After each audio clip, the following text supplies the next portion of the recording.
welcome to the Internet Archive.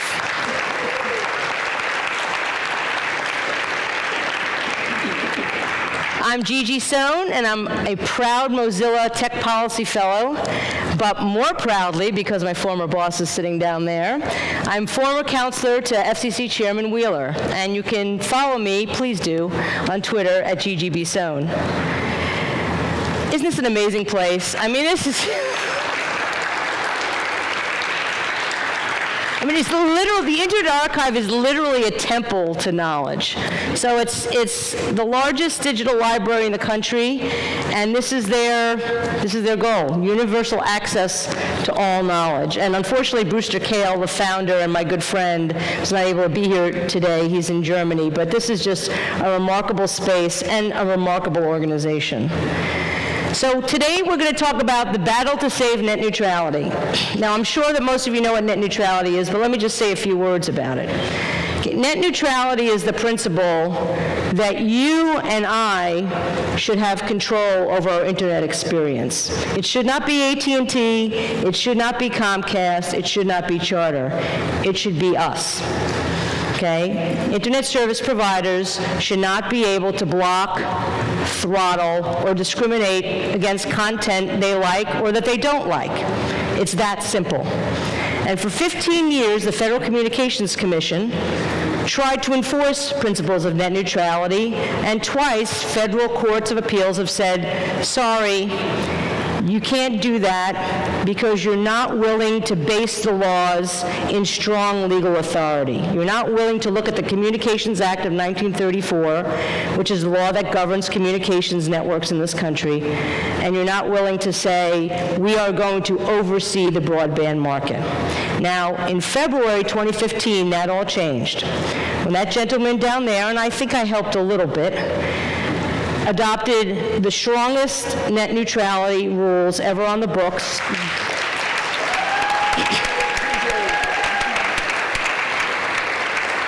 Grounded in Title II of the Communications Act, that strong legal authority I was talking about. So Title II is the part of the Communications Act that governs telecommunications, like telephone service.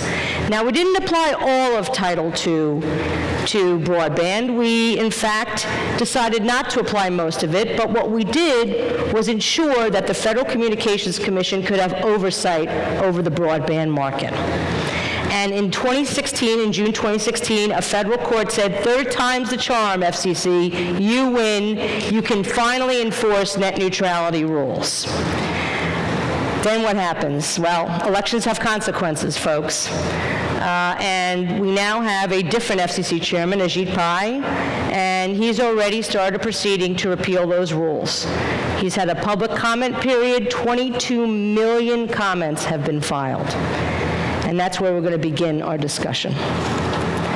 But first, I want to thank our sponsors, obviously the Internet Archive, Mozilla, and Sonic. Dane Jasper, CEO, is down there. And I'll talk a little bit about Sonic in a minute. Okay, questions. So we are going to do Q&A. There are 3x5 cards in the pews. And if we can maybe turn up the lights, BZ and Caitlin, there they are, they're waving. It was not a good idea to wear black. They will take the cards, and I will answer, and the groups, and I will present them to the panel the last 20 minutes or so of the event, and hopefully we'll get to a bunch of questions. So our panelists, and this is an amazing panel because we've got everybody from the business world to the policy world to the creative world to the grassroots network world. So this is a fantastically diverse panel. So I'm going to introduce them very briefly. To my far right is Dane Jasper, CEO and co-founder of Sonic, which is a competitive internet service provider. He's the David that beats up the Goliaths like AT&T and Comcast. Next to Dane, we have Steven Renderos, Organizing Director of the Center for Media Justice, and he is pinch hitting for Malkia Cyril, the Executive Director who has a family emergency, and who, by the way, just got named to the Roots 100 top African Americans between the ages of 25 and 45. So she is a very special person, but so is Steven. And he is the guy who gets people out on the streets protesting for net neutrality. And in fact, when Chairman Pai came and spoke last week, he had over 100 people out there protesting his speech. So Steven, great to have you. Next to him, next to Steven is somebody who probably needs no introduction, Ro Khanna, Congressman from the 17th District of California, and one of the top freshman members of Congress. He's everywhere, and he is one of the most progressive members of Congress, and I'm so proud to have gotten to know him in the past year. Next to the Congressman is Danelle Dixon, the Chief Legal and Business Officer of Mozilla. And like Sonic, Mozilla is the small, scrappy company having to go up against, some of the big tech giants. And they're also special, not only because they help to pay my rent, but also because they have dedicated themselves to ensuring a healthy internet. So they're kind of a mix between company and social justice organization, doing well by doing good. So thank you, Danelle. Next to Danelle, a man who definitely needs an introduction, my former boss, Tom Wheeler, and the architect of the 2015 rules, net neutrality rules. Tom is now a Brookings Fellow and just started teaching at both the Harvard Law School and the Kennedy School. And since he's not a lawyer, and he gets to teach at Harvard Law School, that's pretty damn impressive in its own right.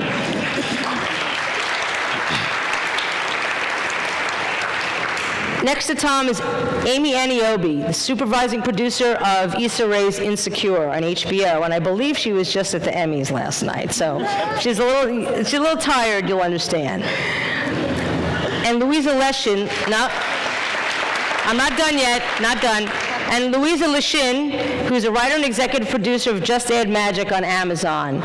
And the two of them came down here from Hollywood to talk about how important it is for creatives to have a level playing field. And it's not just the tech companies versus the ISPs and Congress and all that kind of stuff. The people are actually making a living, getting opportunities they never had before using an open internet. So, let's dive right in. I'm going to start. Let's just start from Dane down. Why isn't net neutrality important to you? Why isn't open internet important to you, either as a person, for your company, however you want to answer that question? Why do you care? Well, I think we're kind of invited here as the token carrier. And it's interesting because our position is the polar opposite of the vast majority of carriers. In other words, most carriers would like to see neutrality overturned, privacy regulations not enforced, which would allow them to monetize your use of the internet. Our philosophy is that the internet is access to the internet. We're privileged to have the position to sell people that. We don't get to claim credit for the internet, which is this cradle innovation, all these beautiful applications. And so for us, the concern is the elimination of potential innovative and disruptive services on the internet will affect our ability to sell access to it. And I'll say cord cutting is a big component, where internet access is our focus and television, subscription and pay TV is the focus of many incumbent carriers. And we'd like to see sort of traditional pay TV continue to be disrupted, so neutrality is a critical component of that. Guys, why don't we, unless we want to stay till 11, why don't we hold applause maybe till later? So Stephen, go ahead. If you want to applaud after my response. So I'll go personal with this one. For me, I'm a child of immigrants. My family came here to the United States in the 1980s from El Salvador. To get a little personal, my grandmother passed away about a month ago.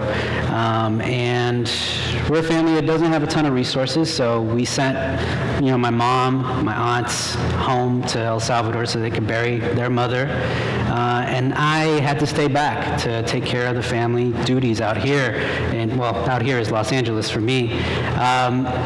And I got to participate in the funeral procession by watching it on Instagram story. I got to produce a video that I got to share to the rest of my family on Facebook.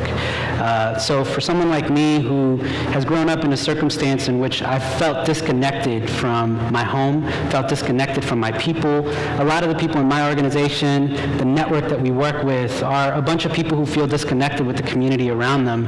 The internet is that connective tissue. It's where you can find your community. It's where you can celebrate with your family. It's where you can grieve when moments happen. And that's, to me, like fundamentally why net neutrality is so critical, because there isn't someone there to say, I get to pick winners and losers on who gets to be heard or who gets to communicate. And net neutrality guarantees that I'm able to communicate with my family, and it gets to guarantee that folks in our communities are able to communicate with each other. So I'll leave it there. Ro? That's a beautiful answer. That deserves an applause. I think.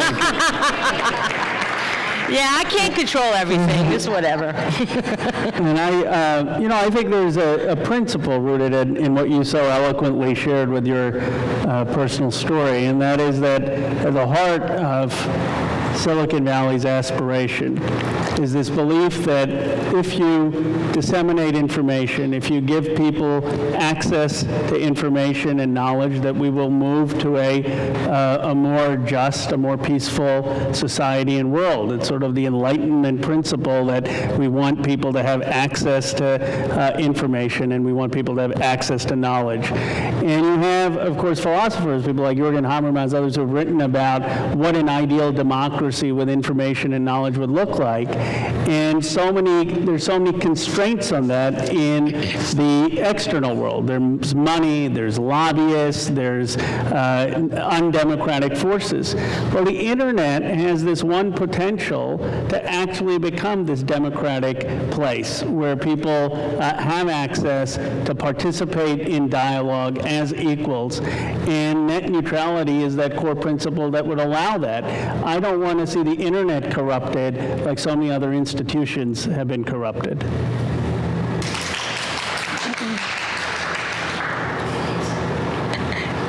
So I have a personal and professional, but the personal part is that I have 3 boys, ranging from ages 8 to 16, who frankly probably take a little bit of what they have in terms of this global public asset for granted, right? But the thing that's so amazing about it is that they're curious. And I feel if we don't continue to have this opportunity for this open global public asset to exist, it stifles curiosity, it stifles innovation. So I look at my boys and I think I want them to have the same thing that we had, at least for a period of time, when we were focused on the openness here, that we built the foundations of the internet on that ideal. So that's the personal part. And professionally, Mozilla, our mission is grounded in this notion of the open internet, access to content. That access brings so much value to individuals all over the world. Sometimes we don't appreciate that as we sit in the places that we sit. So I think that from both of those uniquely go together, but I think the future, no matter the warts that we see with the internet today, because there are some, obviously, the one thing that I think we can all agree on is the foundation of which it was built was to grant that ability for everyone to be able to access it should they choose, and to be curious about the world around them. And that's why I think it's important. Yes. I'm struck by the personal observations that everybody has made thus far. As a policymaker, I thought that the issue boiled down to the fact that the internet is the most powerful platform on the planet. What happens with the internet will determine the pathways for the 21st century. And we've got a problem with those pathways. as Dean said, I mean, he's an exception to the rule. Here's a statistic that'll blow your mind. 4 companies control the access to 72% of America's households for broadband. Comcast, Charter, AT&T, and Verizon. And Comcast and Charter control over half, just the 2 of them. So you got a situation where there are 4 companies that are trying to maximize their opportunity by controlling what happens over the broadband conduit. And they have no competitive challenge. 2/3 of the homes in America have either one choice or no choice when it comes to getting broadband connectivity. So you've got a local monopoly that has consolidated into 4 companies that also happen to be cable companies. They all offer cable service. And what do we know about cable service? Well, we know about cable service that the cable company will pick what you get to see, will charge you for what you don't want to see, and then will charge you extra for what you do want. And that what happens on your cable subscription is something that is beyond your control. And those same companies want to take that attitude and move it over to the internet. So if you want the internet to start becoming like your cable company, there's a simple solution. You don't need an open internet rule. But if you believe that there ought to be open access, that there ought to be no throttling, no blocking, no paid prioritization, and that there ought to continue to be a referee on the field so that as things evolve, you can throw a flag and say, no, that's not what an open internet is all about. That's why I think that the open internet is incredibly important. And let me just make one more point that I'll probably make a half a dozen times before we leave tonight, but it is that important. And that is that today, the open internet is the law of the land. 4 companies are trying to take that away from millions of consumers and hundreds of thousands of innovators to create a non-competitive market that they control. It is the law of the land, and to do anything to change that would be to take away the rights that Americans have today.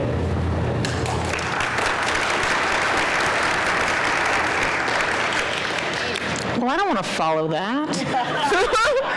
Oh my God, that was so moving and also very factual and true. I feel like towards the end we're probably going to be a little redundant about what other people have said. I have both a personal and professional connection to my need for an open internet. 1, I'm a storyteller. 2, I'm a child of immigrants. So I feel like I'm going to say something pretty redundant. But I'm Nigerian, and I grew up explaining to my parents how American culture worked by watching television. And then when the internet came to be, learning on my own, teaching myself different languages, helping my mom improve her English. And these were things that we did online. As a storyteller, I started out on the web. I worked for a web series called Misadventures of Awkward Black Girl, which was started by Issa Rae, and it was probably one of the first widely circulated web series. Comedy about an awkward black girl, which I am. So it felt very near and dear to my heart. And in that process, as a black person in America, sorry to get political, but you are constantly meeting closed doors. Everyone is telling you no to everything you want to achieve. I went to Stanford University for undergrad, I went to UCLA for grad school, and along the way, everyone said no. But there was this playground where I could get a yes, and it was the internet. It was where I could create the stories I wanted to believe in, create the characters that I wanted to see, and I wanted to be a narrative with people in other countries and other places, which is where I felt like I came from. I didn't identify as American for a really long time. And it's the internet that gives you access to knowledge. It's the library of our times. And to say that you can't read a book, we've already decided is ludicrous. So to say that there's information you're not allowed to have, that's crazy. So that's the only thing for me. It's like to continue educating the world about other cultures, we need an open internet, and to continue to have great storytellers, we need an open internet. Okay, that's hard to follow. I'm going to represent the layman here, if there is anybody. I have benefited greatly from an open internet, but I didn't even know it. Writing is my third career. I was a dancer. I started as a ballet dancer, segued into being an actress, had a wonderful career doing every stereotype you could imagine, every Latina stereotype you could imagine. I was pregnant, I was delivering other people's babies, I was gang girl number 2, I was drug mule, and then as I got older, I became gang girl's mom. And that just got to be a bit much. I would look at my acting reel, and I was always talking like this, and I had to learn these accents that I grew up in Guatemala, but I ended up losing my accent, and so I got into writing to combat the stereotypes. My agenda, and I had to make a decision whether to make it open or not, and I did. I said my agenda, and I let everybody know, is that I want to get more Latino characters on TV.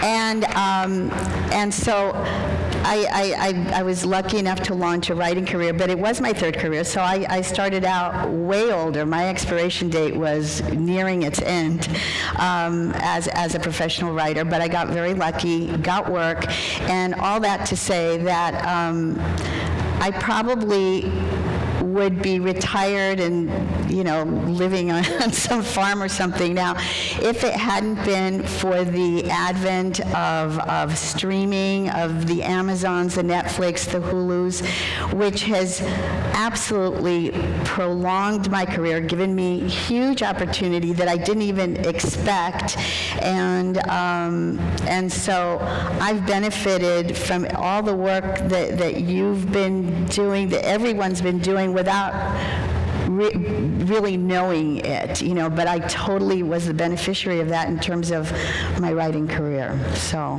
if I could dig into that a little bit, Louisa.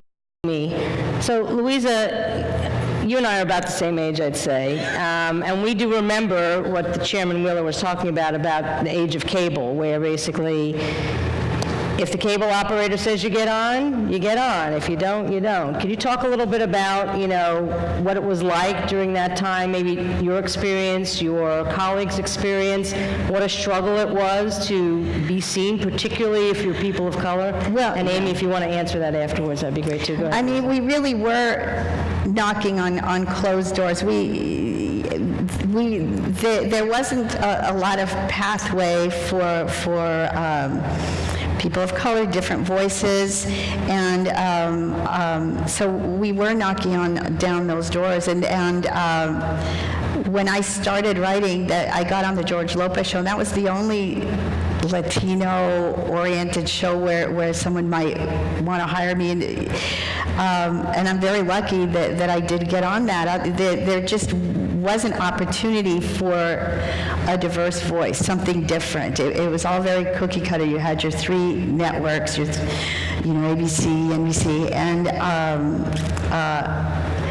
there just wasn't a whole lot out there. Now, I mean, you look at what the opportunities, Hulu, Amazon, the shows that I've worked on. I've just sold a pilot to TNT that's about Latina nuns in New Mexico in the 40s. I mean, that would have never, ever happened, if we didn't have an expansion of the network. Amy, any other similar stories where you or friends or colleagues ran into roadblocks and, this has changed everything? Yeah, I mean, I think in a similar way, like I said in, I guess, the intro question, that it's very easy to tell people who are different from you no. And I think it's not always from a place of hate. It's just a place of misunderstanding and not realizing that difference should be celebrated. As a writer in a writer's room, when you have 12 white men, all named a variation of Josh, pitching on a joke, they're all going to kind of come up with around the same thing. But if you get people of color in that room, then you have diverse points of view, which lead to diverse stories, which leads to diverse content.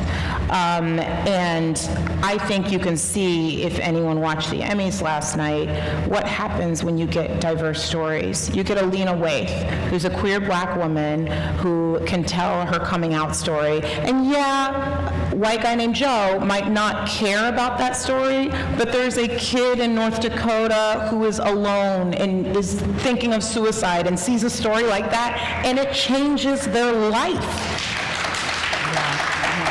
I'm like, as Americans, it's hard because there's this article in the New York Times, it's like, I can't teach you to be nice to other people. And it's hard because you can't, but accepting diverse points of view and allowing people to share those stories is the best way to help people learn to be nice to other people. And to piggyback on that, in order to get into that room, you need experience. And that's what we were not able to get, what was so difficult to get way back when. You just couldn't get the experience, so it was always, no, because what have they done? Well, I haven't done anything because no one will let me in. So catch-22. Yes. And with the advent of the opening up of the internet, it's given tremendous experience to entry-level writers. When I started on Just Add Magic, I was working with a room full of young millennial writers who had never been staffed before. And they've all gone on to other jobs. But I mean, that was the entry level. And Amazon gave them that opportunity, and Netflix gave them that opportunity, and Hulu on East Los High. We had a room full of 7 women, and they were all Latinas. That never happens. And now those writers now have experience, and they have gone on to other jobs. So that's hugely important to give diverse voices the opportunity to work so that then you can develop yourself and be hireable. Well, that's great. I want to shift gears just a little bit. Those are fabulous stories. I just love that. Really, I mean, yeah, that does deserve another round of applause. So I'm going to go from the really interesting personal stories to the deep weeds, boring Title II stuff. But it is really actually quite important. I talked about how when the Wheeler FCC adopted net neutrality rules, they grounded it in Title II, which allowed the agency to adopt privacy rules, which, thank you, Congress, got repealed. And to do other things to protect consumers and competition. So I want to ask the chairman and Steve and if whoever else wants to enter. So Chairman Wheeler, so you originally were not that crazy about Title II as the sort of legal authority for net neutrality, and you changed your mind. Why did you change your mind? Why Title II? Well, Gigi, you were a very large part of that. No, I started out with a concern about the impact on investment and the need to build out broadband. And I learned through the course of, I remember a trip you and I took out here that was very eye-opening for me. I learned that the kind of test that would be applied by using the so-called Section 706 was insufficient and untried. It was basically that simple. That you could roll something out and call it net neutrality, but it really wasn't. So that was kind of aha moment number one. Aha moment number two happened in August of 2014, sitting outside on vacation in the sun, reading briefing papers and getting them all wet with sweat.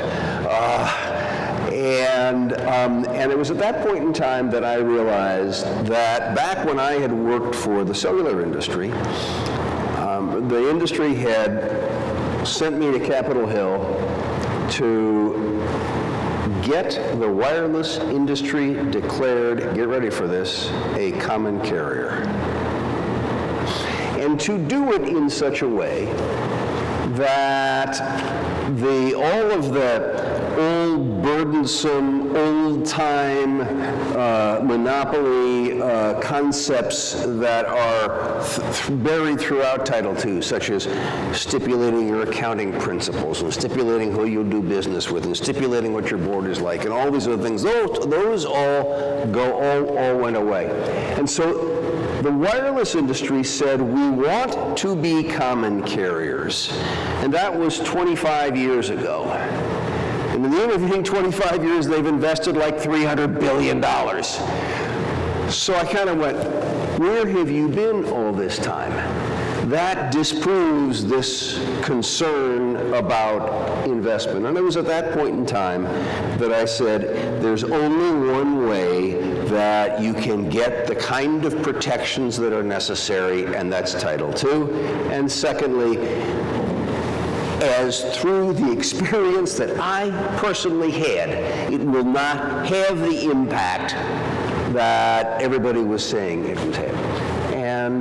And that was my Damascus Road experience. Since we're here in church, we'll talk about the Damascus Road experience. Stephen, you want to jump in there? Yeah, for sure. I mean, the interesting thing is since 2015, all the credible research that has been done in terms of what has happened to investment since the open internet rules has proven that investment has stayed the same or gone up in some cases. Most carriers are still investing in their networks, so this doomsday scenario that they were going to stop investing never happened. I think for us at the Center for Media Justice, the reason net neutrality under Title II was critical is fundamentally for me the criteria about an internet with or without net neutrality comes down to discrimination. Can an internet service provider discriminate against your voice? And the only place in which we've seen it proven under telecom law that you can apply principles of non-discrimination has been under Title II. We've seen that in terms of how telephones work. So that's one very specific criteria that we think about when it comes to Title II. The second thing is, beyond net neutrality, what the FCC did since then in terms of reforming a low-income program called Lifeline, which gives subsidies to low-income people to get access to telephones, and under Wheeler's, Chairman Wheeler's leadership, extended that, modernized it to include broadband internet, and then applying broadband privacy rules. A lot of those things were done under the guise that we're treating the internet more like a utility than we are, some information service that we don't have a whole lot of control over. And then the third thing is that under Title II, what the internet becomes is it's clear that people have a place to go to if they need to complain. They have an agency like the FCC to go and submit complaints. And right now, recently, the FCC released over 50,000 complaints that people all over the country have submitted in regards to net neutrality. So Title II makes it clear that when you have an issue, you can come to the FCC for support. You can come to the FCC to complain. And I think those three critical things are vital under Title II, and you're only really able to do it under Title II right now. So, yeah, go ahead, Danelle. You came out several times and met with us, and we believed you were moving towards Title I. We were nervous during that time. And I remember just listening to the arguments in those discussions, one of the things so grateful for is that you took the time to do that, which we're not seeing in the same way happen today. And I think being able to have that discourse was so important to be able to hear, and thanks to you for having that aha moment, or the two of them. But that's what we need to have today, which we're not actually getting to. Yeah, one of the real tragedies is that the notice of proposed rulemaking that was put out in paragraph 46 makes the conclusion already. You know, they're supposed to be out asking for input, but instead they say, nope, here's the conclusion. We know that this is going to increase investment if we kill this, and so therefore we've got to do it.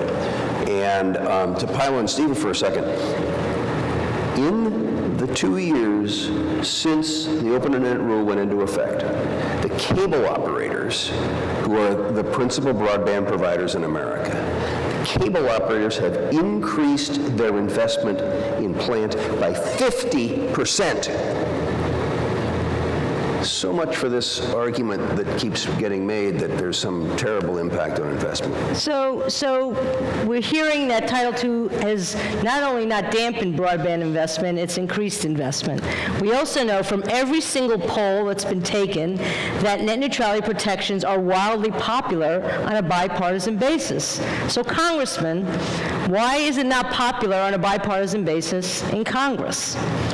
Is it just Washington, D.C.? You can Are ask they that so about out of almost touch? any issue these days. I mean, the challenge is that you have a group of people. I mean, Ajit Pai, you mentioned the Lifeline program. The first thing he does is cut back on the Lifeline program, as if the message in this election were that we want less communities participating in the internet.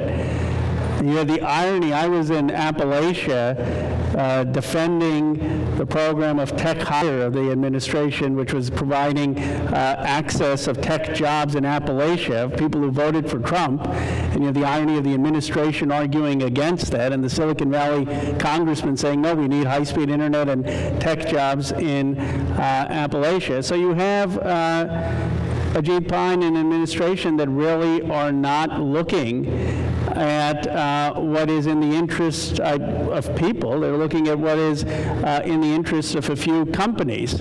And to the chairman's point, it's worth stating, and I mean, it's a very simple matter. You know, we invented the internet here in this country. You'd think we'd pay the less for it.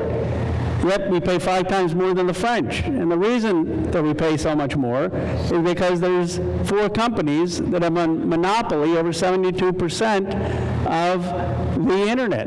And so their influence and their influence on the FCC is not to be underestimated, and their influence on Congress. And that's why, you know, people are hoping that this is some abstract or techie issue that average people aren't paying attention to. But I think they're wrong. I mean, as the comments to the FCC show, and that's why, Gigi, I think forums like this are so important, that we get people mobilized around this issue so it's not done in back doors and special interests. So we're going to get to what people can do in just a moment, but I want to ask Dane. So one of the first things that Chairman Pai rolled out was a letter with like 22 small internet service providers saying, we hate Title II. And then, of course, my friend Ernesto Falcone from EFF, who's in the audience, got 45 or so small ISPs to say, we like Title II. But he used to work for me, so that's doubly good. But Dane, why, I mean, you know, Sonic is like this kind of white elephant, right? I mean, there's not a lot of Sonics out there. In fact, you may be the only or one of the few sort of retail competitive ISPs out there. Yet you are pro-net neutrality, you are pro-broadband privacy rules. Thank you very much. Why? Well, there's 2 sides to this, and I talked about the first side during the introduction. The internet is an ecosystem we feel privileged to sell access to. So we feel like it is the appropriate policy position to take positions that protect that as an asset. The other side of this, though, is from a competitive perspective. If an incumbent has the market power to engage in non-neutral or non-private behavior, for me what this means is if Netflix is forced to write a check to a large cable or telco operator because they have enough market power, they have most of the households, most of the eyeballs, so they can turn that throttle down and extract a payment. But if a nascent competitive service provider who is attempting to disrupt that marketplace is starting from zero customers, zero households, if they contact Netflix and say, hey, will you please give us a nickel or a dime for every household that we serve or begin to serve, they don't have the market power to compel that. Privacy is the same arena. If you serve millions and millions of households, the demographic information, the behavior, the clickstream, the applications that they use, where they go and how they use the internet can be packaged up and sold at some reasonably large value to a lot of advertisers and commercial interests. But a small service provider, a little wireless ISP or a little competitive DSL provider doesn't have enough customers to engage in those kinds of practices. So the second half of my interest in this is the preservation of a level competitive playing field. We feel like it is important to have an equal opportunity to compete in a commercial environment that isn't distorted by non-neutral or non-privacy protective behaviors. And so that's the other half of why this is so important to us, and it's a part of why we're such strong advocates. Also, obviously, and you can look at Sonic's history, we've been in business for 23 years now. We've always been strong advocates for consumer privacy, and we've published pieces about sort of some of the bad things that ISPs have done through the years. And there's a lot of opportunities for ISPs to do really creepy things with your internet usage and monetize That's them. going to have to be another panel for another time, Yeah. because we could take another hour on that. But I want to ask Danelle, so the battle over net neutrality, particularly among the DC tech press, who I'm sure some of them are watching today, sometimes don't dig as deep as I prefer that they do, but it's often portrayed as a battle between AT&T and Google, or Comcast and Facebook. I mean, is that right? No, I think for every reason that you just said, it makes the barriers to entry they're going to be suffered by the new folks coming into the market. And so the incumbents actually are the ones who, I think that they support net neutrality. But from the standpoint of who's actually harmed by it, it's us and the new people, the new companies trying to build their way into a market. I think the most ironic thing for me, in just thinking about just how this administration is looking at net neutrality, is that if nothing else in this election here in the U.S., what we learned is that there are more than 4 voices in this country that have a diversity of opinion all over the place. We're not trying to stop those other voices that we don't agree with, and yet we have this notion of net neutrality coming in, and we want it so that all the voices can be heard, even the ones we don't like. And so this is the reason why we need to have it, so that we can actually continue to hear all these voices loud and clear. In order to do that, we need innovation, we need creativity, we need thought leaders that aren't coming from the incumbents. And that's the reason why you can't think about this as just being big company A, Google, versus big company B, one of the telcos. It is absolutely about all of us and the small companies that are trying to enter this. Everybody benefits from it, but we're the ones who are really going to get harmed by it. So I want to ask, you can clap. So I want to ask Amy, so the Writers Guild, and Louisa as well, so the Writers Guild is really the only Hollywood-based creators organization that's come out in favor of net neutrality. You guys have done a fantastic job for years and years and years. But it seems to me the big studios are in the same position that the Writers Guild is in, right? They don't own the pipes, although some pipes are buying them. But Fox doesn't own cable ISP, and Viacom doesn't. So why are they not pro net neutrality, in your opinion? I think the information's not out there. Honestly, I'm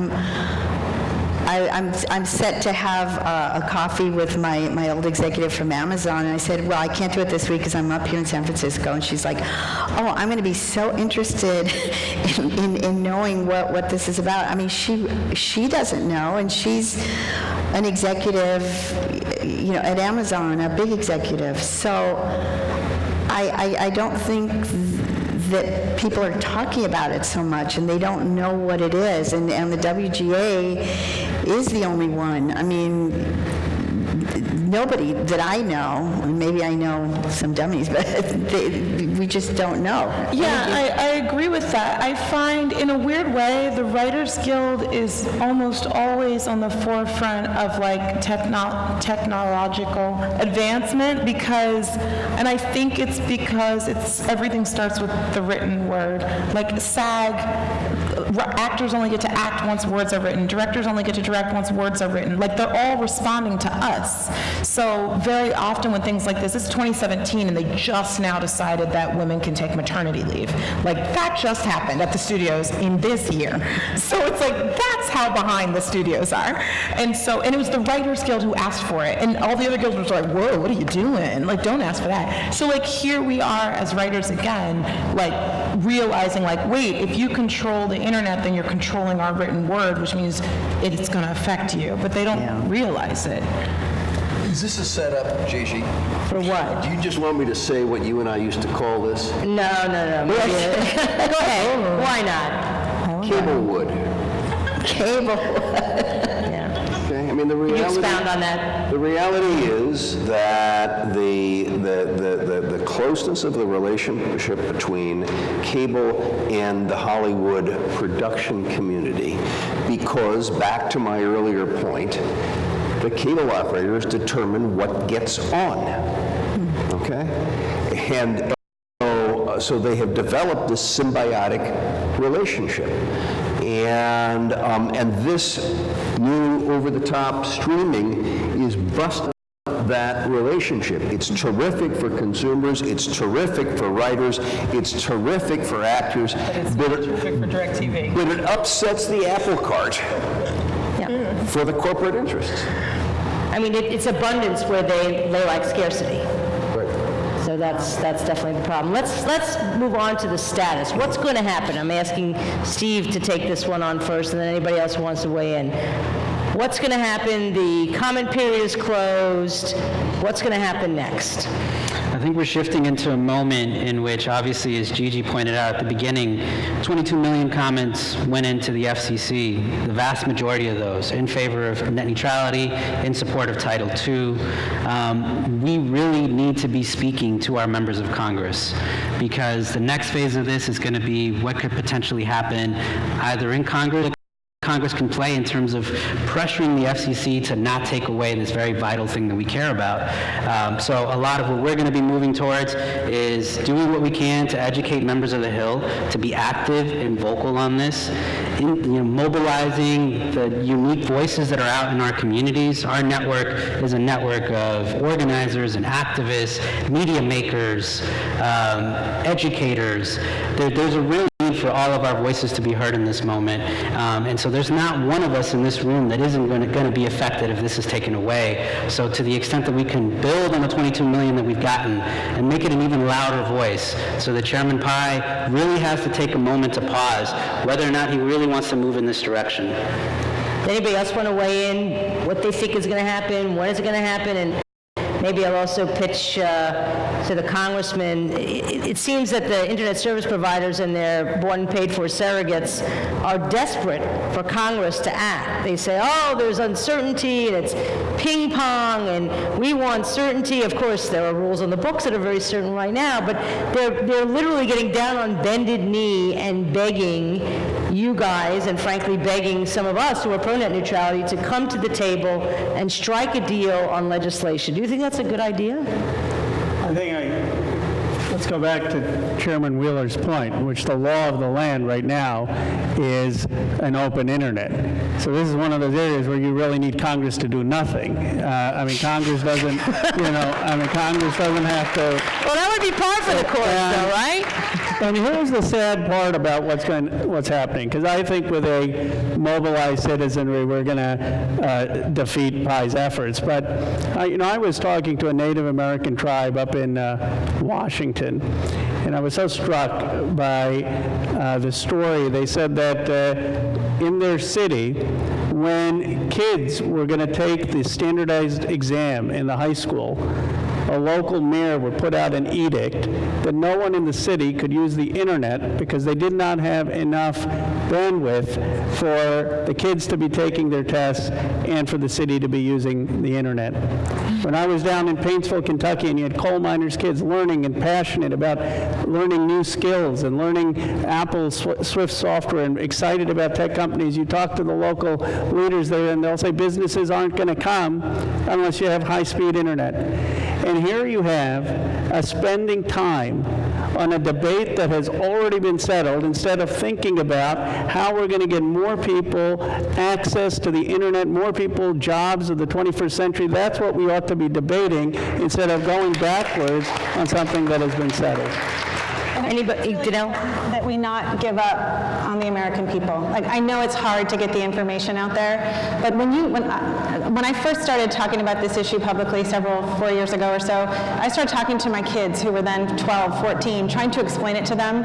It's actually not that complicated when you just think about how it impacts them. You know, they could be at our house watching something, and then the neighbors 2 doors down could have a different cable provider or a different provider of their DSL, and so they actually can't see the same thing. It's actually pretty simple. And if we talk about it and get people to understand that this is the issue and it actually impacts all of us, I'm not going to give up on us. Like, we're going to fight for this, and we're going to fight for this as companies, but we individually have to fight for it too.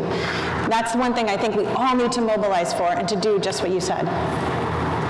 Anybody else want to weigh in on the legislation before I go to the question of what should people, Well, some people are asking, already answering, but I just want to say that I think that it is terribly important that we do not get totally fixated on the FCC and forget the Congress, because the House Energy and Commerce Committee, at least reportedly in the press, has been trying to cook some kind of a deal between ISPs and edge providers, where they're turning to the edge providers and, you know, getting a little bullying-ish with them and saying it's time for you to come and take away some of the protections that exist today to do a package deal.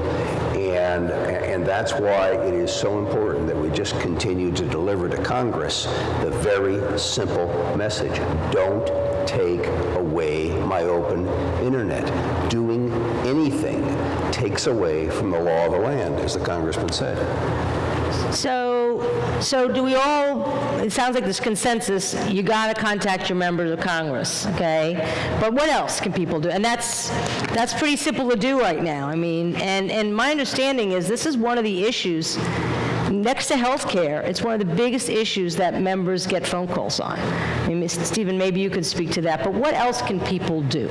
Sure. I was just going to make a couple points on the legislation. The other thing is that we don't have to wonder what is possible or what might they come up with. A few years ago, when the previous FCC was considering the open internet rules, legislation came up, and things like no blocking and no, slowing down content, the traffic, that stuff came up. But the other thing that came up that I think is really important to lift up here is stripping the FCC of its authority, which again would not only hurt the open internet, but would hurt so many of the other things that the FCC has done so well. So that's one thing. Second thing is, let's not forget, Chairman Pai needs to be reconfirmed at some point before next year. So your senator is going to be very vital in his reconfirmation process. Now, it's very likely that it's a done deal and it will happen, but we can pressure and we can make an opportunity happen there where we can make it very difficult for that confirmation to happen. Anything else? Should people just be telling their friends and family? And I'll never forget when my then 16-year-old niece came up to me and said, "Aunt Gigi, what's going on with that neutrality?" I mean, I just couldn't believe it, right? But particularly young people, they know what's going on here. So, I mean, we talked about letting people know. I think that's a small but really, really important thing that folks can do. So we did this. We sent 50,000 voicemail messages to the FCC, and then we had somebody record and just read them We had 9 hours of a video on that, just to be able to get the message out to the FCC, but also just to us, like all of us who care about this issue, so that we could actually make it simple, like how the personal stories that people can talk about. I think that's really important, because ultimately we have to remember that this doesn't just govern itself. We govern the government, and we need to help them to understand what's important. So I know that sounds like naive and crazy, but that is actually how our system is supposed to work, and we need to start with those simple things, because if we start there, we can actually make change, and we can effectuate it at the grass level and then bring it all the way up. So I think that that's an important thing to do. And can you talk a little bit more about some of the other things that Mozilla is doing? Oh yeah, I have a note here because I didn't want to get all the numbers wrong. But we have podcasts that we put out there in real life, and it's RIL. You should listen to these podcasts. We talk about net neutrality in there. We collected 75,000 public comments ourselves so that we could submit those, so that we could actually do that. On the day of action, I think we had 7 million comments that we actually just got filed that day. So these are things that, so Mozilla actually, we try really hard to keep this active, even in a world where there's so much going on here in the US. This is such an important thing for us not to lose sight of. And so we've done this, frankly, ever since we saw this start coming down the path. I was telling Chairman Wheeler, we didn't expect it to happen so quickly. We thought it would be a little bit later this year, but it happened so fast that we needed to jump on it much more quickly. None of us believed, after we did what we did with you, that we would have had to be doing this again in 2017. But we're here, and we're present, and we need to focus on that. So we had 6 million, almost 7 million snippets that we put in our Firefox browser so that we got it out to our users. We're going to continue to do these things until we get our voices heard fully by the FCC as well as congresspeople if we need to. But even though, I mean, I agree with Stephen and others who say focusing on the Hill right now is really important, you still can file comments at the FCC, correct? Yes, okay, good. So, and part of this is not only, I think, letting folks know what's going on, it's also, we want to slow down this process, basically. Yeah. I mean, you know, we're talking about 22 million comments. There's an organization called the National Hispanic Media Coalition that forced the FCC to release 57,000 consumer complaints that Stephen was talking about. Well, they just released them. We need time to actually look at them and see what they say. So there's a rush to judgment here. Nobody's going out of business because of the open internet. So that's got to be part of the message, is number one, don't do it, and number two, if you're going to do it, you better take your time and do it right. Also, I was just going to say, when you call your congressman, sometimes I feel like in this day and age, there are so many things to call your congressman about. Have agenda points. Just call and have a list of things. Number one, open internet. Number two, healthcare, because they're cataloging all of it. And then my parents don't call their congressmen, so when I visit my family, I call from their house to their congressman. So Texas also wants an open internet. So I've got, before we go to Q&A, I've got a question I just want to ask the writers, and that is, what would you call a show in which there was not net neutrality? Use your creative mind. So is a vision of the future, and there's, you know, basically the internet becomes cable. What's the name for your show? And if you want to add, who stars in it? White people. White male, white people. Do white people? It'd be like the Truman Show. It'd be like the Truman Show. Yeah. This sort of utopian. Right, they already made that one, right? Yeah, you consume what you're told to consume. You see what you're told to see. But it's all made up. I think you'd call it NCIS or something. It's like...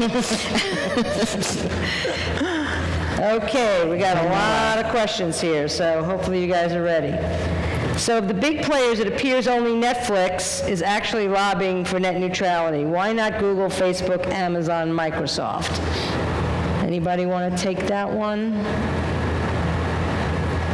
My experience has been that most of these companies are for net neutrality. The question is, are they going to be more vocal? And I think talking to people there who work there, who are employees there, and encourage them to be vocal on this debate and why it matters can move the needle.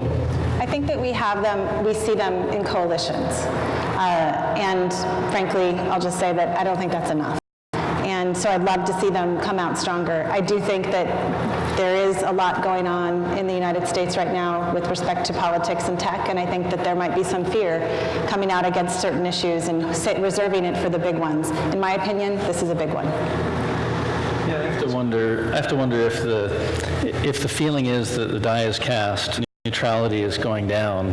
These companies may not want to be on the other side of that, on the record as having opposed this issue. Well, they're opposing it through coalitions. Yeah. I mean, they really are. Like But they don't want to put their name on that. Yeah, I don't know. They're not here. Love for them to join us. Tell us what you think. Yeah. Why is it called net neutrality? That's a name that Oh, no. no, but in terms of branding, I mean, what I've been hearing here is like, you know, access to the internet, what it meant to you, you know, and then net neutrality doesn't say anything. I mean, Why we changed the name.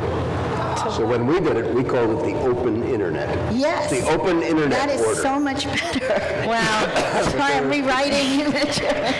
I agree, but net neutrality just kind of seems to stick. I mean, that's the, I'm not defending it. I'm not defending my friend Tim Wu, who the Columbia professor who coined the term, but I think it's not, But maybe it's we here can to add- stay. But it was a long time ago when he coined the term. So like, it was when we used to talk about it as the We got a net. lot more important things to worry about than the time. Okay, so, It's what it this is an means. interesting question. I mean, how many of you like? It's what it means. Yeah. And what we have to do I don't is we mean have to to be say, right. I don't this mean is to what it be means. right I think either. this is really important. I think it's because really important. Unfortunately, Yeah. to the layperson, net neutrality sounds like Means something from the nothing. 80s. So open internet is a Open better internet term. Are is you much for an Yeah. open internet? Yeah, exactly. Because Okay, so we have some bright minds here. If anybody wants to rebrand net neutrality, Just we are add all it to ears. the back of it. Net neutrality, Okay, so open here's internet. a question. In many cases, we look to government to solve our problems. Is this an opportunity for cryptography through VPNs and the people to administer their own solution? So is self-help capable, or is it capable here? Is that a solution here? So how, it's okay, so you're going to set up a VPN, okay? Who are you going to go to connect yourself, and so you can set up that VPN? Let's see, it's one of those 4 companies.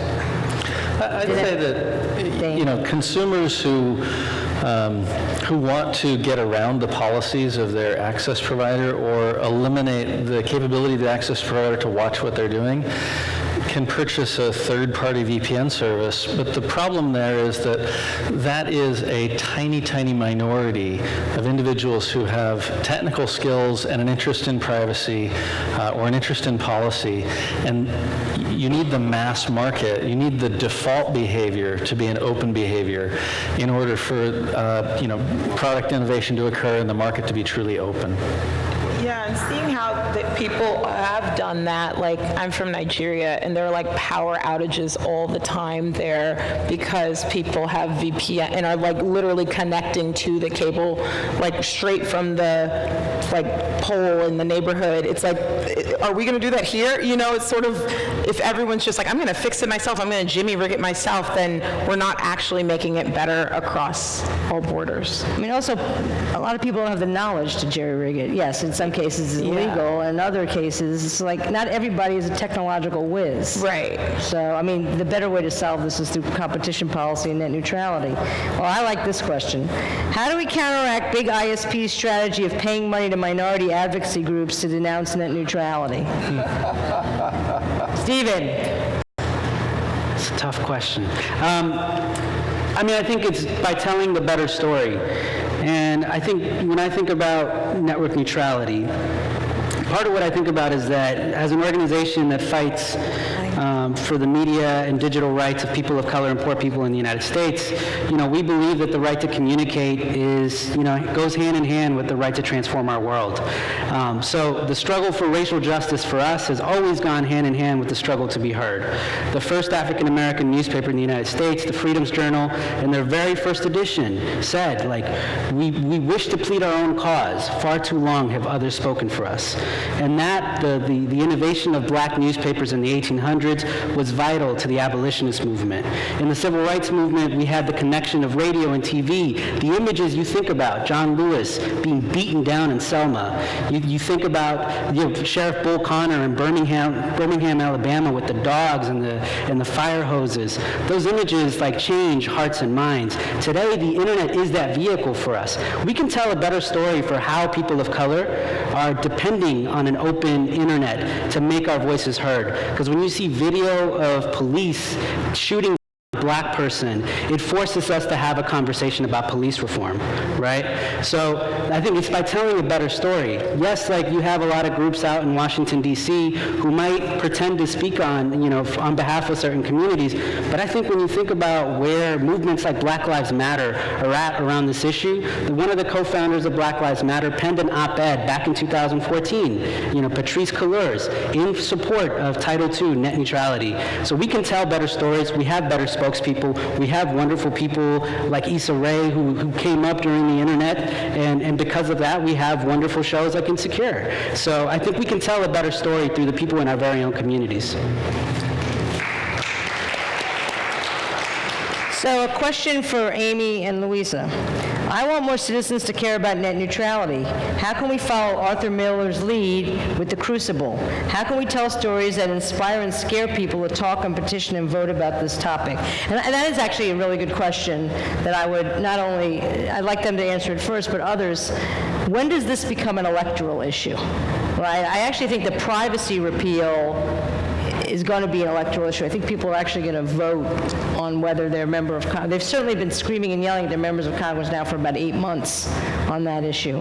So how do we make this an electoral issue, or is it going to become an electoral issue? But the question was directed to you guys. So I think first on the storytelling front, there are shows, like Silicon Valley, which I also wrote for, and also there are so many shows where the message is there without beating you over the head, because it doesn't, it's hard because entertainment doesn't work if it's just teaching a lesson. And you have to sort of have the lesson in there hidden within the fringes.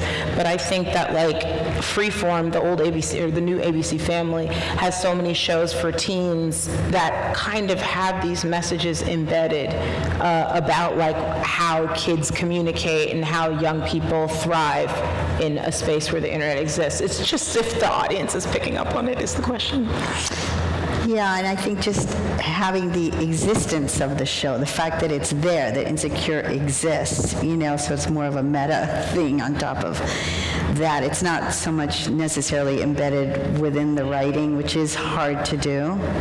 But even something like Handmaid's Tale, which is so not technical, but when you see how many rights have been taken away from these women, I thought that was extremely moving, and it really made an impact that you could extrapolate to no open internet.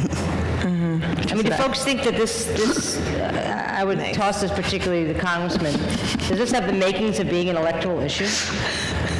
I think it's part of a bigger narrative, which is, do you believe that government should make decisions based on lobbyists and big corporations and special interests, or do you think government should actually be responsible to what people want?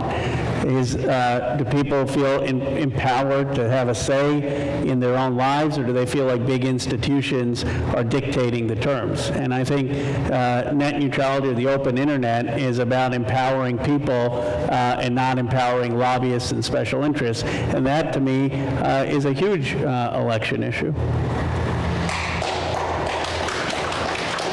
Okay, so rip from the headlines. Last week, the Internet Association joined with Comcast and AT&T to stall an ISP privacy bill in California's legislature. There are a number of people in this room I know who worked very, very hard on that.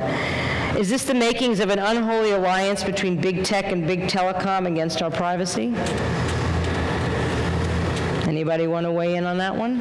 Well, I came out in favor of that bill. And is Ernie here? He is. Ernie. Where are you, Ernie? It's right there. That guy's the hero right there. There's total hero, I mean, a total hero. He's the one who got it right up to the finish line, and then these groups killed it, so you want to talk about that? Well, I mean, you just did. It's just, they did a fabulous job, in essence, taking what the FCC rules were. Let me just back up. So the FCC, as a result of Title II, so let's not belittle us. Another reason that the big guys, I used to call them the big dogs, the reason the big dogs want Title II to be gone is because if Title II is gone, then Section 222 is gone, and Section 222 is where the FCC is empowered to worry about protecting your privacy. So we put in place, after the open internet rules said, okay, they're telecommunication services subject to Title II, we put in place protections for your privacy when you use the network. They were a really simple concept. When you make a telephone call, that information is protected on the network. When you use the web, the network, the internet, that ought to have similar protections, ought to exist. Passed it by a 3-2 vote of the commission, 67 days after the Trump administration took over. 67 days. Congress shoves through legislation that was backed by the carriers and the edge providers, repealing it. And what's more, saying that the FCC can never again pass it. And Ernie tried to do something about that here in California. Took the FCC rule, pass it in the state. Boy, if you could get that law as be a law in California, it becomes a de facto standard across the country, right up to the last minute. And what a great job you did. And it's a fight. And it's a fight that has to continue. Yeah, definitely shout outs to EFF, Ernesto Falcone, for all the great work y'all did here. I will say this in terms of the question, is it like the makings of an unholy alliance? Certainly. I mean, I think it's been no secret here in California, the deep influence of big companies like AT&T and Comcast in this state. They have heavy lobbying power. They've invested in campaigns for, state assembly people, and obviously Silicon Valley is located here in California. So yes, I think my bigger kind of troubling is how they decided to do it.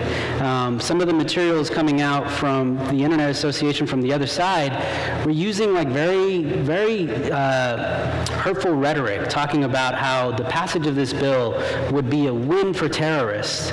And that's like inflammatory language to rely upon Islamophobia to try to get a bill not passed. The good news is that, even though this session is done right now, we kick back up with this in January and trust and believe that all of those companies will have something coming to them from our communities. It's an interesting concept. So Sonic has been an advocate for privacy regulations. We've made commitments to our customers about privacy. And in response to that, I've received messages from a small number of our customers saying, I have nothing to hide. Why do you want to protect the bad guys? And, our position is that we believe that the lawful use of the internet by our members, our subscribers, should be private. And that doesn't mean that we're operating in anarchy, and nor do we want to, serve somebody who's got an ill intent. But it is interesting to see that, that is an angle there, and it's unfortunate to see that used to lobby against this.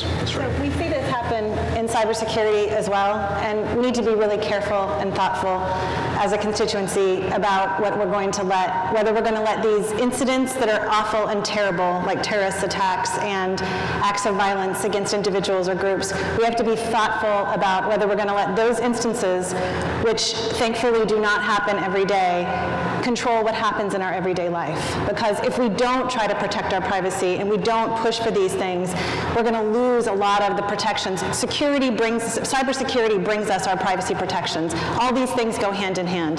The government has a role in doing this. We have a role in doing it. When we see these things being rolled back, it's hard for us to, on an everyday basis, to think about why privacy matters. But you have to think, like, what am I going to want to do online? Are you going to want to check your bank account if you don't feel like you're going to be able to have that that secure connection and that privacy perspective. Think about your everyday life, and that's when you make decisions. We shouldn't make decisions based on these overarching, these big, awful instances that occur. We should make decisions about the everyday and then protect against those bad things too, but not by changing our privacy standards. So this is something we have to focus on.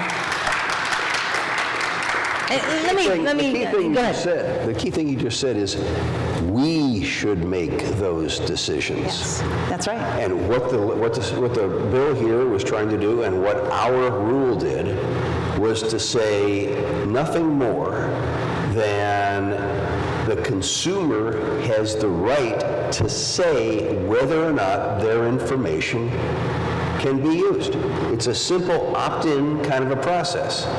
We get to choose. It's your information. You get to make the choice. The choice doesn't get made by the company that holds your information, and in that process can snoop and take a look and then decide what to do. That's right. So the chairman, Chairman Pai says, the current chairman, says, well, the FTC, the Federal Trade Commission, can take care of that. We don't need the FCC. We need one set of rules, both for the edge providers and for the internet service providers. Isn't the FTC good enough? In fact, why do we, what the chairman is trying to do right now is basically say, reverse the Title II decision, which, as Stephen points out very well, would strip the FCC of any and all oversight over broadband. So why can't the Federal Trade Commission handle it, right? Their argument, they oversee a wide swath of the economy, right? Pharmaceuticals, automobiles, retailers, so why not throw broadband into the FTC pot? I'm happy to answer that, but I'm sure others... Anybody else want to answer it? I can jump in. Go ahead. So, first of all, so long as broadband is Title II, the FTC has no jurisdiction, because the FTC Act specifically says that common carriers are not subject in their practice of common carriage to the FTC. There's a huge difference between the authority of the FCC and the authority of the FTC. The Federal Trade Commission does not, for the most part, a couple of exceptions, for the most part, does not have rulemaking authority. Now, what's that mean? They can't pass a rule that says this is the way everybody will behave. They have enforcement authority, which means that after the fact, they can go in and say, oh, well, we think that was unfair or deceptive. But the house is already burned down before you say, oh, you ought to put a fire extinguisher in here. And that's the difference. And so, of course, the networks want to give the authority to the FTC, so that, as Gigi says, that your privacy, your access to the internet gets lost behind automobiles, pharmaceuticals, bleach labeling, pick a topic, any topic that they've got to worry about. And then if they do get to it, all they can do is some kind of adjudicatory action that is an enforcement against a company that not a broad rule that says this is the way everybody is going to behave. Let's take that, what that actually means is that, so it's after the Equifax thing happens that then the FTC steps in. So it doesn't, nobody can tell them you can't do this at the FTC. So we need both. So we need the FCC to be able to come and do its job with respect to broadband, and we need the FTC to still do its role with respect to the privacy issues that happen even outside of this space. They do a pretty good job of focusing on these issues, but we can't, we need both. We need the rules, you need the carrot and the stick. So the FTC can do its thing with respect to privacy. We can have the FCC the rules and enforce, and that's an important component. And let me add, if one day Comcast decided to double their rates for internet access, there's not a darn thing the FTC could do about it. And there's some powers. Number one, the FCC is the expert agency on how networks run and how they're managed. But the FTC's ability to oversee the broadband market is actually quite constrained under its law. And the folks that are proponents for the FTC for having complete oversight really don't tell you that when they talk about their favored agency for overseeing the broadband market. So there's a lot they can't do. So just let me get demagogic for a second, okay? For a second. This is part of the sham. This is part of the new Washington, where you engage in Orwellian alternative facts, where you call gutting the open internet restoring internet freedom, okay? Where you go around and if you're one of the big ISPs, you buy ads saying we're for an open internet while you're bidding it. That if you're some of these Republican members of Congress, you go around saying, oh, we're going to protect the open internet, but we're not going to do this, we're not going to do this, and we're not going to do this. So you're gutting it. And the FTC fits right with it. Oh yes, we think there is a proper role for government, and it should be done through the FTC, which doesn't have the expert agency ability or legal authority to do it. It's phony, it's a sham, and it's the way these issues are being discussed and debated, unfortunately. So I'm going to ask one final question of our panelists, and then let everybody go home. It's late. So we opened up this panel by asking why an open internet was important to you. So now I'm going to ask you to answer the question, why should the folks in the audience care? I mean, there's so much going on. Every day there's a new Trumpster fire, right? I mean, there's health care and there's education, and why should this rise to the top of people's list? Why should people battle for an open internet, particularly because it looks like, right, this chairman is bound and determined to repeal the rules, right? So why shouldn't we just sort of throw our hands up and say, see you in court? So why don't we start with Dane and go down? Well, you love the internet. Do you love your internet provider? We only love you, Dane. We do love you, But the right? vast majority of consumers hate their internet provider. It is the troll under the bridge to get to all the beautiful, wonderful things, all of the debate and diversity and applications and commerce and education that they engage in on the internet. You care about that, you love that. And this is a giveaway of all of the ability to collect toll on the way there and to look at everything you're doing. So consumers should take a real interest in this and should take action. I'll be pretty brief. In a political moment of creeping fascism and in a president whose rhetoric incites white supremacists, as folks here in the Bay Area are very familiar with, net neutrality is an antidote to authoritarianism.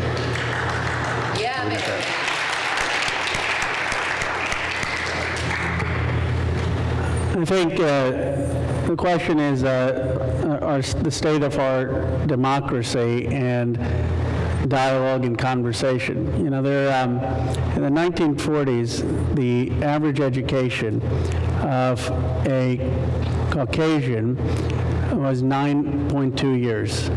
An African American in this country, 4.3 years. Today, the average education in terms of years of someone who's Caucasian is 14.3, and an African American 13.2. We are the most educated society in human history from years of schooling. And yet, we've got issues about, do we agree with climate change or not? Do we understand the difference between what the FTC and FCC are doing?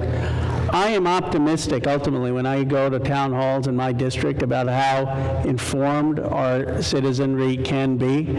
And I think the answer to building a type of democracy that's going to get to issues of truth and fact is contingent on having an open internet. And that's why I think this is so important. So I think all of those things, that's the basis for it, the open internet. But I want to talk about the second part, Gigi, that you mentioned, is that why should we be talking about this if Pi is dead set to do what he's going to do? And I think that one of the ways that we create change in this country is by talking about it in the mainstream, by making it an issue that isn't complicated, by not thinking of the words network neutrality as being something hard, like thinking about it as open internet, and talking about it that way, talking to your family and your friends, because the more that we discuss it and the more that we put it out there, for the first time last year, we spoke of the word cybersecurity in a way that made sense to everybody when we saw the Apple FBI case. It's possible. We need to do the same with respect to these issues so that we can have all of these voices and all of these stories told. So I think that there is a need for conversation today. No matter where the current chairman is headed, we still need to talk about it so that those voices have an opportunity to be heard and change could be created, if not through his decision making, through the next thing that we have to do. So we have to continue that. What powerful statements. I can't add anything to that other than to say that, the only thing that is necessary for evil to succeed is for good people to do nothing. I'm like realizing in real time that some of these open, or like, I guess what's the opposite of net neutrality? An open internet, closed internet? Is starting to happen. So like just rewinding a little bit, like I have DirecTV and AT&T. I pay for both separately, or I did until last week. The bill starts getting higher and higher every year. DirecTV bought AT&T or vice versa last year. I get a call last week and they're like, if you bundle, it's cheaper. And I was like, what's the catch? And they said, no, there is no catch. If you bundle, it's cheaper. We'll even take $25 off your DirecTV bill every month. And I was like, I got to say yes to that because I don't want to pay these high bills. So they approved it. I'm one of the few people who reads my cable bill every time it comes, and I look, and at the bottom of my bill is a little line that says, due to this bundling, now your broadband speed is going to be at a lower rate. But if you ever want it to be higher, just like call us. And I was filled with rage because I was like, yeah, the lower rate means my cat video on YouTube loads a little slower, or it means that you can't call your aunt as Hurricane Irma is coming into her house because the video feed isn't fast. That's why you should care. It's not for your everyday cat video. It's for the other stuff. It's like when things go wrong and when things aren't going your way. And they're already starting to do it, which is creepy, and it's like, oh, they're coming for us, and they kind of are, and I don't want to freak you out. But also, that's why you should care, because it's not just once a day that this will affect you. It'll start to affect you every minute of every day. Louisa, you have the last word.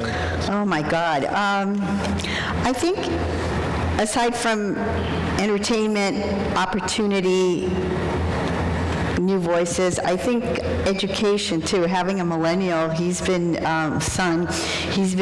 telling me that all the college education that you can get online, and I think what Steve was saying about that, the opportunity for education is huge, and I think it's only going to grow, and I think it's going to, in some cases, enhance or replace college, and I think that we have to have tremendous access for everyone for that, and so I think for that reason we have to fight for it hard. Well, I want to thank our panelists it was fabulous.